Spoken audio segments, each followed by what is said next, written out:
everybody, my name is Amanda Daniels. I teach first grade at Burwell McKinney, and today I'm going to be reading chapter 4 of our book, The Mouse and the Motorcycle. Ralph did not know how much time had passed before he was awakened by the lamp on the bedside table shining down on him. He squeezed himself into the tiniest possible wall, wrapped his tail around his body, and tried to make himself as thin as the apple core. "My motorcycle!" shouted the boy. The very first thing, somebody stole my motorcycle. "Oh no," thought Ralph, "it won't be long now." "Nobody stole your motorcycle," answered the boy's mother from 216. "It's around someplace.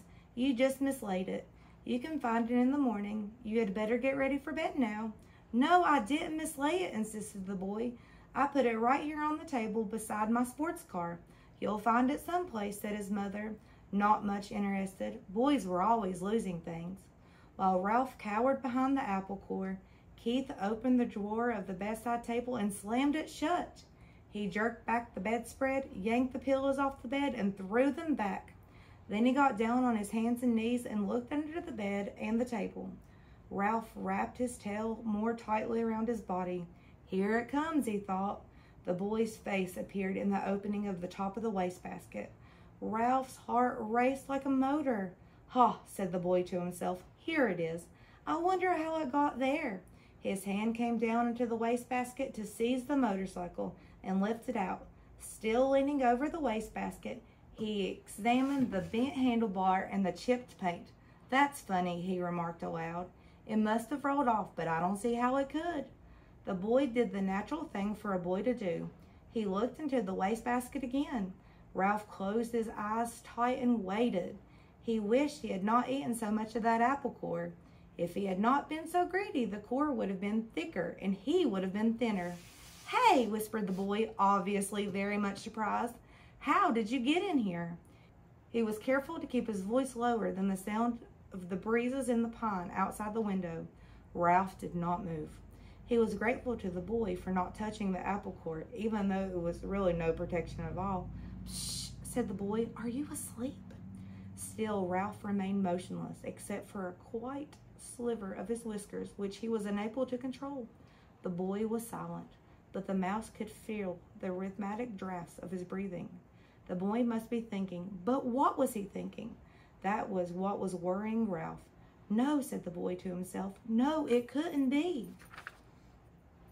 "Couldn't be what?" wondered Ralph, who was beginning to feel cramped from crouching behind the apple core. "Hey, wake up," whispered the boy. That was the last thing Ralph wanted to do. "Come on," pleaded the boy. "I won't hurt you." Ralph considered. After all, what did he have to lose? If he stayed in the wastebasket, he was almost certain to get dumped into the incinerator. He might as well come out from behind the core. If he did, he might find some opportunity to escape. Cautiously, he moved his head from his paws and opened one eye.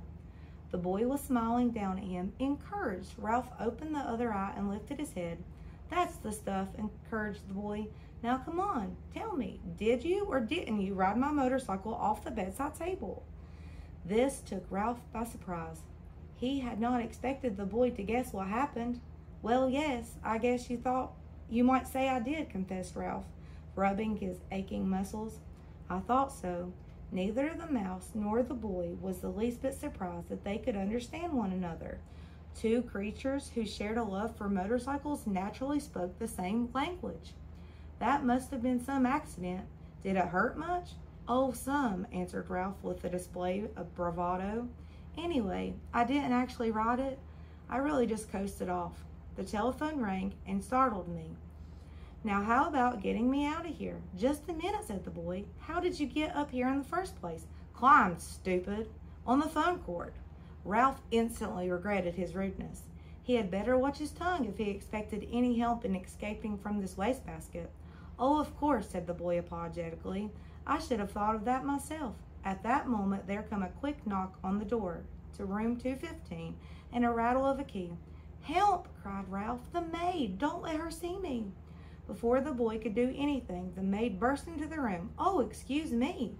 She seemed surprised to see a boy kneeling by the wastebasket. "I've come to turn down the bed." "That's all right," said the boy quickly. "I can do it myself. Thanks anyway." "Thank you," said the maid, backing out of the room. Ralph knew she was not anxious to waste time turning down the bed. As soon as she finished her duties, she was going out to the parking lot to meet the busboy, a college boy whose job was clearing tables in the dining room. Phew, that was close. The boy seemed every bit as relieved as Ralph. "I'll say," agreed the mouse. "Keith," called his mother from 216, "are you getting ready for bed?" "Sort of," answered Keith. "You better come to our bathroom and take a bath," said the mother. "Aw, gee, Mom, do I gotta?" asked Keith. "Yes, you do," said his father. "And don't forget to brush your teeth," said his mother. "I won't," promised Keith. Then he whispered to Ralph, "Just lie low. I'll hurry and take a bath and get to bed and turn out the light, and after Mom comes and kisses me goodnight, we can talk some more." Lie low indeed. Ralph was indignant. He couldn't lie much lower if he wanted to, and he certainly did not want to sit around waiting to talk. He wanted to get out of that wastebasket. Once he was out, he would see about talking, but not before. Ralph could hear the boy splashing in 216's bathtub, and then hastily brushing his teeth in 215's wash basin. After this, there was the sound of a suitcase being opened and clothes dropped on the floor. The boy hopped into bed, and Ralph's relief, the light was turned off. In a moment, Miss Gridley came to kiss her son goodnight. "Night, Mom," said the boy, sounding as if he was already drowsy. "Good night, Keith," said his mother. "It looks as if we're going to have to stay here for a few more days. Your father refuses to budge." "That's okay," murmured Keith, giving an impression he was almost asleep. "Good boy," said his mother. "You're a good sport." "Good night, son," said the boy's father from the doorway between the two rooms. Keith did not answer. Instead, he breathed slowly and deeply, and Ralph thought a bit too noisily. There was no sense in overdoing things. As soon as all was quiet in the next room, the boy swung his legs out of bed, fumbled around his suitcase, and shone a flashlight into the wastebasket. Almost blinded by the unexpected light, Ralph held his paws over his eyes. "Hey, cut that out!" He could not remember to be so polite. "Oh, sorry." The boy laid the flashlight on the bed where the beam shone across the wastebasket, rather onto it. "That's better," said Ralph.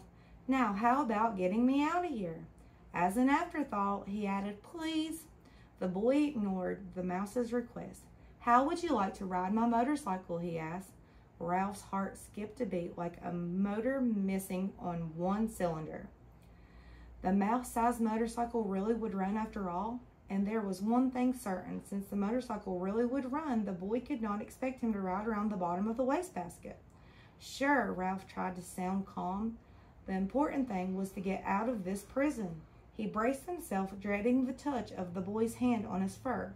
To Ralph's surprise, the boy did not reach in and grab him. Instead, he slowly and gently tipped the wastebasket on its side, permitting Ralph to walk to freedom with pride and dignity. "Thanks," said Ralph, genuinely grateful for this consideration. "I believe you're okay." "Sure I'm okay," said the boy, setting his motorcycle down beside Ralph. "Did you think I wasn't?" "You never can tell." Ralph put his paw on the handlebar of the motorcycle. "It's a real beauty, even with a bent handlebar. I'm sure sorry about that." "Forget it," said the boy reassuringly. It won't hurt much. The motorcycle will still run." Ralph threw his leg over the motorcycle and settled himself comfortably onto the seat. Perfect, just perfect. The boy was obviously delighted that this motorcycle was just right for a mouse. Ralph could not have agreed more heartedly. It was perfect, except for one thing. He did not know how to start it. "Well, go on," said the boy. "Ride it." Ralph was ashamed to confess his ignorance. "I don't know how to start it," he admitted.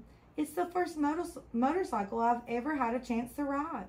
"You have to make a noise," the boy explained matter-of-factly. "These cars don't go unless you make a noise." The answer was so obvious, Ralph was disgusted with himself for not knowing without asking. He grasped the handlebars and, fearful lest his noise be too squeaky, managed a vroom vroom. Sure enough, the motorcycle moved. It really and truly moved across the threadbare carpet. Ralph was so excited that he promptly forgot to make the noise. The motorcycle stopped. Ralph started it again, vroom vroom. This time he remembered to keep on making the noise. He sped off into the square of moonlight on the carpet and found a good threadbare spot without any bumps. "Look out for your tail," said the boy.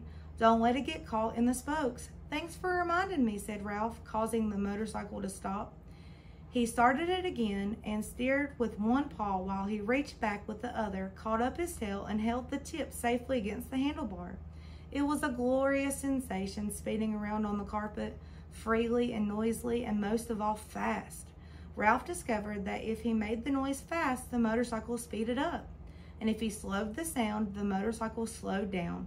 He promptly speeded up and raced around in the rectangle of the moonlight, where he made another discovery. When he ran out of breath, the momentum of the motorcycle carried him on until he could take another breath. "Gee, you're lucky," whispered the boy. In order to answer, Ralph had to stop. "I am?" It had never occurred to him that a mouse could be luckier than a boy. "You sure are," the boy spoke with feeling. "My mother would never let me ride a motorcycle. She would say I might break a leg or something silly like that." "Well, if you want to come right down to it," said Ralph, "I don't suppose my mother would be exactly crazy about the idea. He began to have an uneasy feeling that he really should be getting back into the mouse hole. "Anyway," said the boy gloomily, "it will be years and years before I'm old enough to ride a motorcycle. And then, when I am old enough, my mother won't let me." Ralph felt really sorry for the boy, hampered as he was by his youth and his mother. "Go on, ride it some more," said the boy. "I like to watch."